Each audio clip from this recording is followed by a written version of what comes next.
शिवाय, ओम नमः शिवाय, ओम नमः शिवाय, ओम नमः शिवाय, ओम नमः शिवाय, ओम नमः शिवाय, ओम नमः शिवाय, ओम नमः शिवाय, ओम नमः शिवाय, ओम नमः शिवाय, ओम नमः शिवाय, ओम नमः शिवाय, ओम नमः शिवाय, ओम नमः शिवाय। देवाधिदेव महादेव की चराचरपति भगवान भोलेनाथ की, कैलाशपति शिव शंकर की।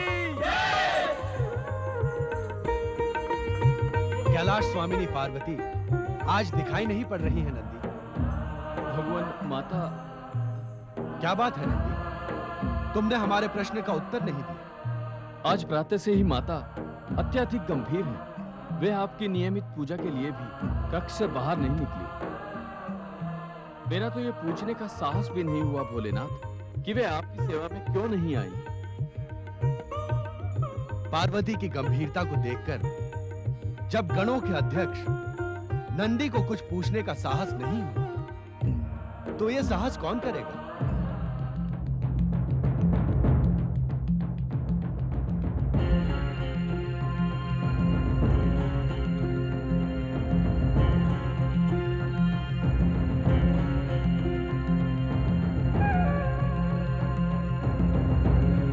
अर्थात शिव के गणों में इतना भी साहस नहीं कि वो अपनी स्वामिनी की गंभीरता का कारण जान सके। किंतु हमें तो देवी पार्वती की गंभीरता का पता लगाने का साहस करना ही पड़ेगा। शक्ति स्वरूपा देवी पार्वती की गंभीरता किसी नवीन घटनाक्रम का संकेत दे रही है। जय शिव शंकर, जय शिव शंकर, जय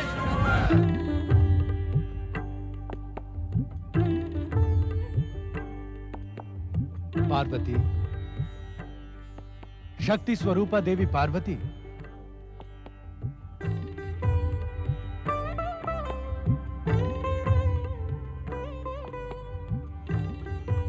आज तुम्हारी इस मौन गंभीरता का क्या कुछ विशेष कारण है?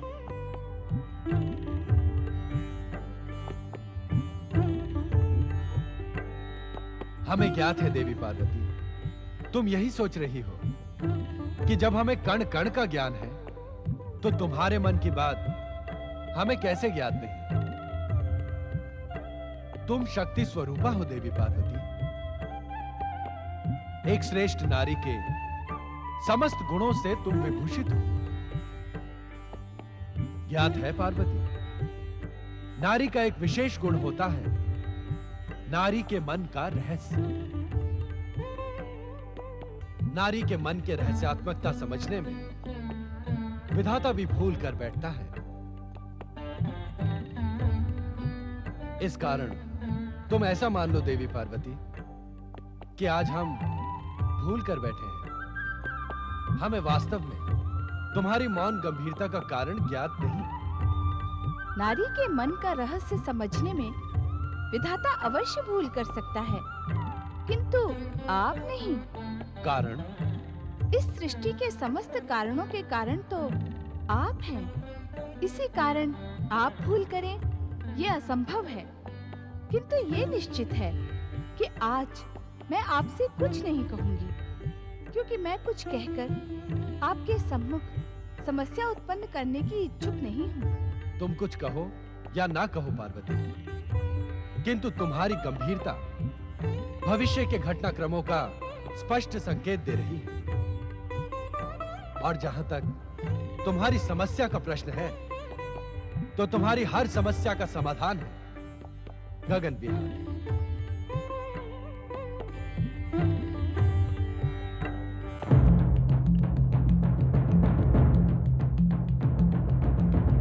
ऐसा हमने कई बार अनुभव किया है कि गगन विहार करते समय तुम्हारा मन आनंदित हो जाता है। चलो गगन विहार कर हम तुम्हारे मन का रहस्य ज्ञात करें और तुम अपनी मौन गंभीरता से मुक्ति पाकर प्रसन्न हो। जैसी आपकी आज्ञा स्वामी।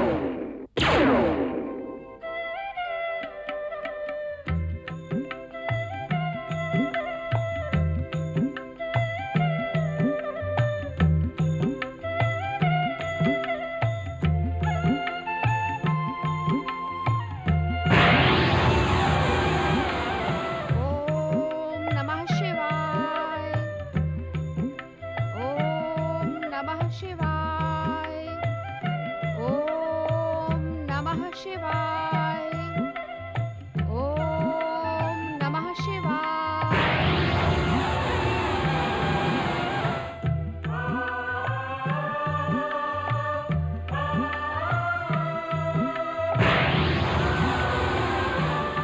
ओम नमः शिवाय। ओम नमः शिवाय। ओम नमः शिवाय। ओम नमः शिवाय। ओम देवी लक्ष्मी, शिवाय।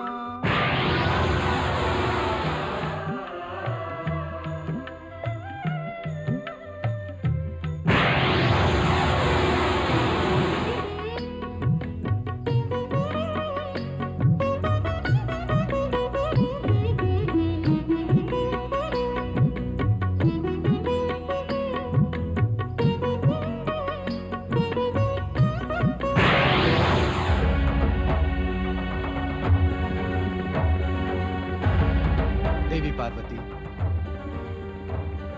हमने वो सभी कुछ देखा जो तुमने अभी अभी देखा। इच्छा ना होते हुए भी कह रहा हूं कि तुम्हारे नारी मन का रहस्य भी हमसे अज्ञात नहीं है। आपने क्या ज्ञात किया स्वामी? वो सभी विचार जो तुम्हारे मन को उद्विग्न कर मौन रहने पर विवश कर रहे हैं। कौन से विचार? शक्ति स्वरूपा देवी पार्वती, अब तुमने अपना मौन व्रत तोड़ दिया है। अब तुम्हें अपने मन का रहस्य अपने ही शब्दों में कहना पड़ेगा।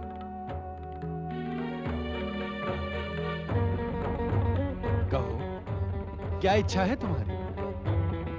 स्वामी, कब तक मुझे कैलाश के हिम पाषाणों के बीच तपस्विनी की भांति रहना होगा? क्या मेरे जीवन में आनंद का कोई मूल्य नहीं?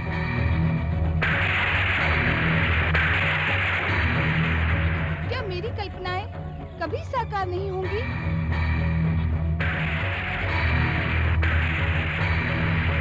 क्या मेरी आकांक्षाएं प्रारंभ से ही उद्देश्य विहीन हैं?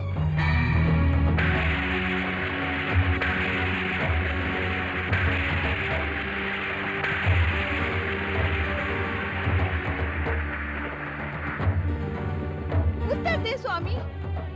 आपके भक्तगण आपको त्रिलोकी नाथ कहते हैं। आप तीनों लोकों के स्वामी हैं, विश्वनाथ हैं। किंतु आप एक तपस्वी की भांति जीवन जीकर मुझे भी ऐश्वर्य और सुख भोग से वंचित रखने के इच्छुक हैं।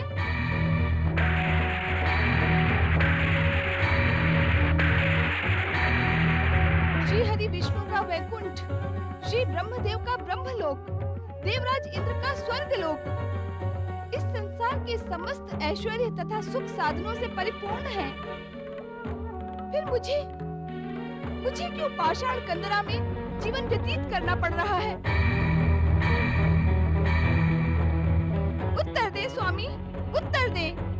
ऐसा प्रतीत होता है कि पर्वतराज हिमालय की राजकन्या रहकर भी महलों की भव्यता, मोहकता, ऐश्वर्य और सुखभोग से तुम्हारा मन संतुष्ट नहीं हुआ। पार्वती,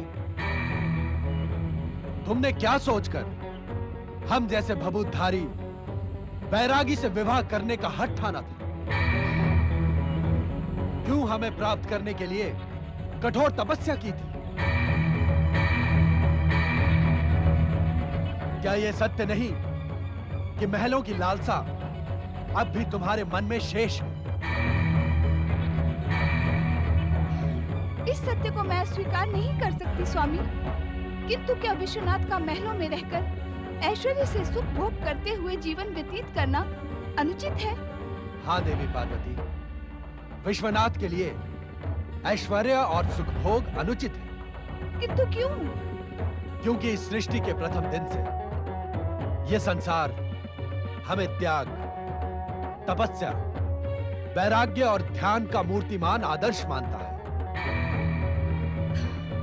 उस दिन का स्मरण करो पार्वती, जब संसार समुद्र मंथन से निकले बहुमूल्य रत्नों को पाकर प्रसन्न हो रहा था, किंतु तुम्हारा शिव हलाहल विष को कंठ में धारण कर संतुष्ट हो गया।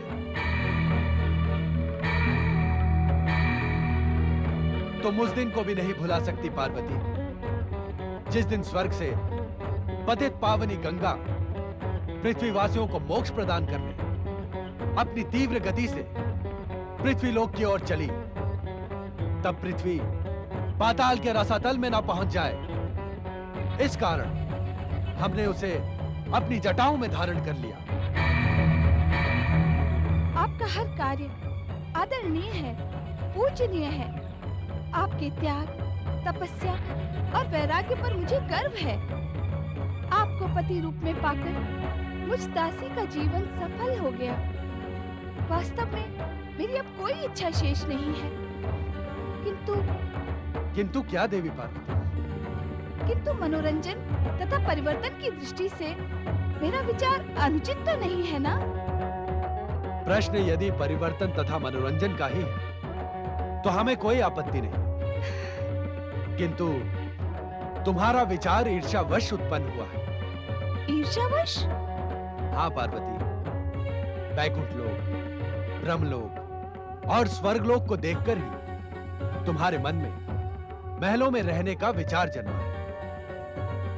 विचारों की इस प्रेरणा को ईर्ष्या का नाम ही दिया जाएगा पार्वती, किंतु इसमें दोष तुम्हारा नहीं है, दोष है इस नवयुग के परिवर्तन का। अर्थात? हाँ पार्वती, सतयुग के पश्चात अब त्रेता युग प्रारंभ हो रहा है। इस युग में पुण्य के साथ ही पाप भी अपनी उपस्थिति दिखाएगा। पाप और ईर्ष्या का परिणाम शुभ नहीं होता।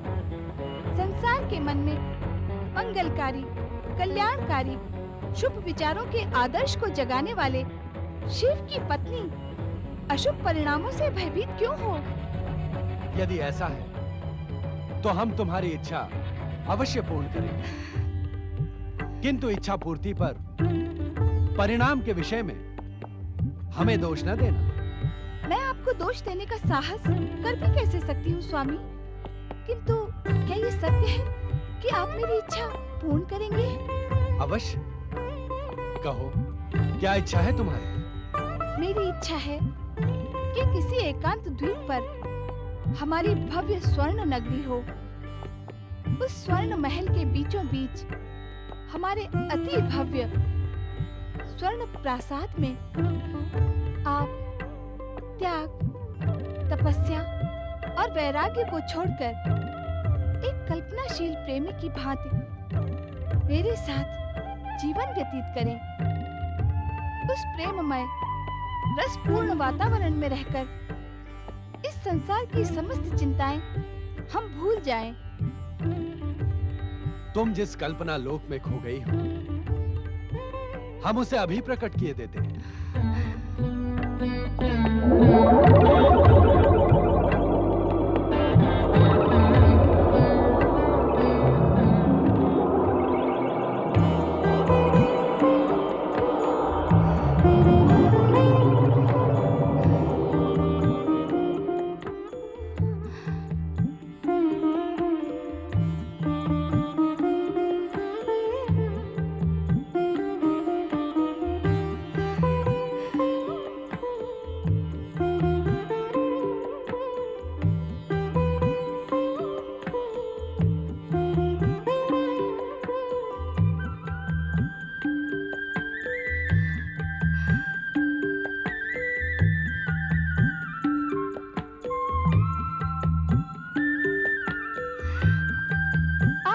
स्वामी, महान है। आपका ये निर्माण मेरी कल्पना का साकार स्वरूप है। आपने मेरी इच्छा पूर्ण कर मुझे धन्य कर दिया स्वामी। चलें, वहाँ चलकर निवास करें।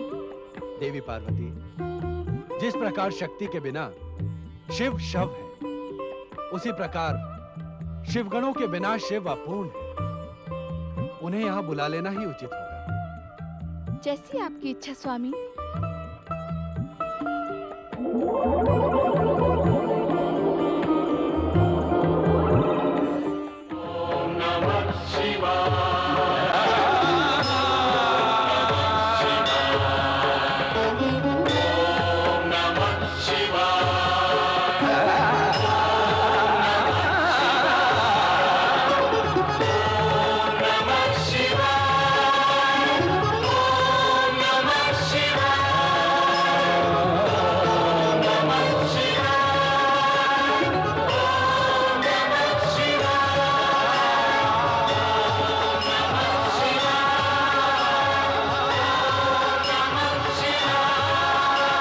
Om Namah Shivaya.